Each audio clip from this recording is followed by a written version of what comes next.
Voulez-vous que nous commencions ce reportage par une devinette? Regardez bien ces images, écoutez cette musique et devinez en quel pays cette scène se passe. Pour vous aider, je peux vous dire qu'il s'agit d'une réunion familiale, toute la parenté est réunie autour de l'aïeul. Je peux vous dire aussi que nous sommes un samedi. Avez-vous trouvé? Cette route qui longe les dunes vous emmène-t-elle dans la bonne direction? C'est son jeu. Nous ne sommes ni au Sahara, ni en Afrique du Nord. Nous sommes en Israël. La famille que vous venez de voir est une famille d'Algériens d'origine juive émigrés dans ce pays.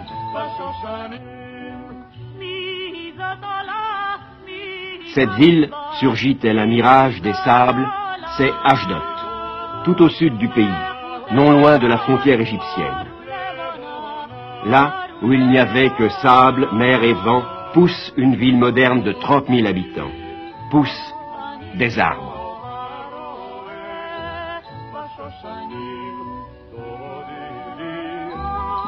Et surtout, un port. Un port construit avec l'aide de techniciens français, dont les Israéliens veulent faire le premier du Moyen-Orient. À Ashdod résident aussi la plupart des Algériens qui ont choisi de vivre en Israël. Dans une rue de la ville, nous avons d'abord rencontré des jeunes gens et aussi des enfants. Il y avait 130 000 juifs en Algérie, une dizaine de mille sont venus en Israël. Vous êtes d'origine algérienne tous les trois? Oui, oui, oui. D'où? D'Algérien, à la Casbah, j'habitais. Moi j'habitais Bonne, près de la plage. Eh ben, je suis de Constantine, du Bourgogne. Et vous êtes maintenant à Ashdod? Oui, la petite Algérie. Pourquoi la petite Algérie? Parce que c'est la ville avec la plupart des Algériens. Et vous êtes content d'être ici? Non. Non? Pourquoi? Pourquoi vous n'êtes pas content d'être ici? Parce que, là, comme je vous ai dit, la culture française. C'est ça qui manque. La culture française. Vous n'êtes pas content d'apprendre l'hébreu, une culture hébraïque, israélienne? J'ai jamais été sioniste. Non? Non. Alors votre désir c'est quoi? Retourner en France. Et pour faire quoi? Continuer mes études. Et vous? Qu'est-ce que vous faites ici? Je travaille comme coiffeur pour hommes.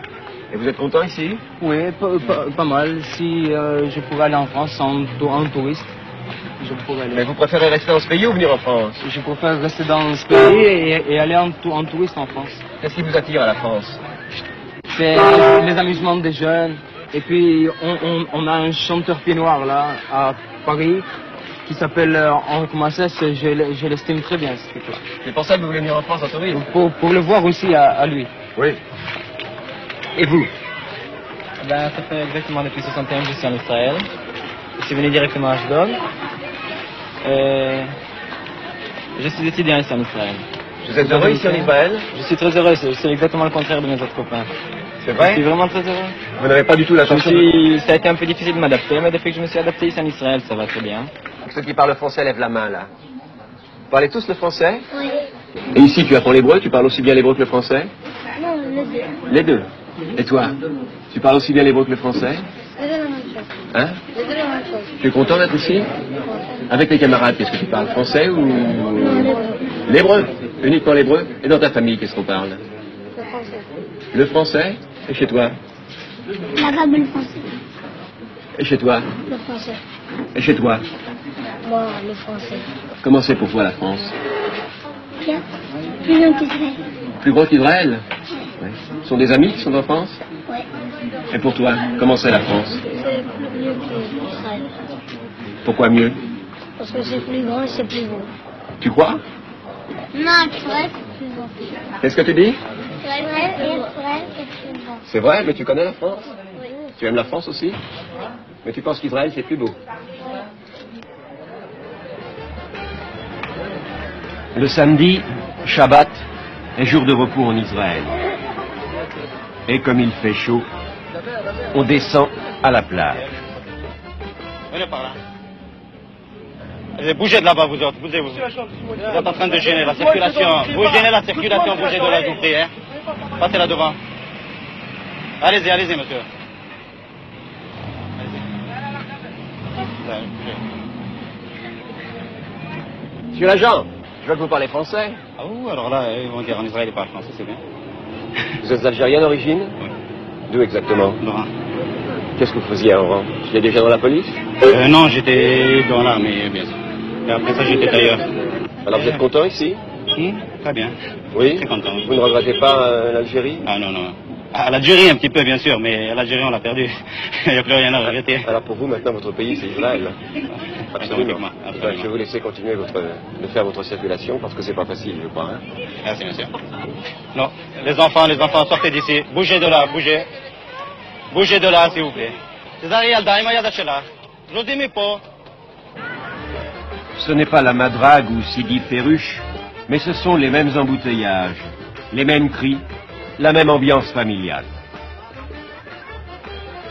Cependant, les jeux de la plage ne doivent pas faire oublier les problèmes qui se posent à ces nouveaux venus en terre promise. Témoin ce médecin qui a quitté l'Algérie en 1961, qui a trouvé des satisfactions professionnelles en Israël et qui pourtant a quitté ce pays. Docteur, peut-on dire que vous avez fait en Israël une expérience qui n'a pas réussi? Oui, elle n'a pas réussi dans le sens où, venant en Israël, j'aspirais à l'accomplissement de certains idéaux qui se sont avérés ne pas se réaliser. Expliquez-vous, si vous voulez, d'une manière très précise, les raisons pour lesquelles votre expérience n'a pas réussi. Il y a deux ordres de raisons, ou deux ordres de causes. Tout d'abord des causes profondes et des causes immédiates. Les causes profondes de mon départ d'Israël a été le grave problème qui divise le pays, je veux dire le problème des rapports entre les orientaux et les occidentaux. Du racisme? Non pas du racisme, il ne peut exister de racisme entre des juifs, mais disons de comportements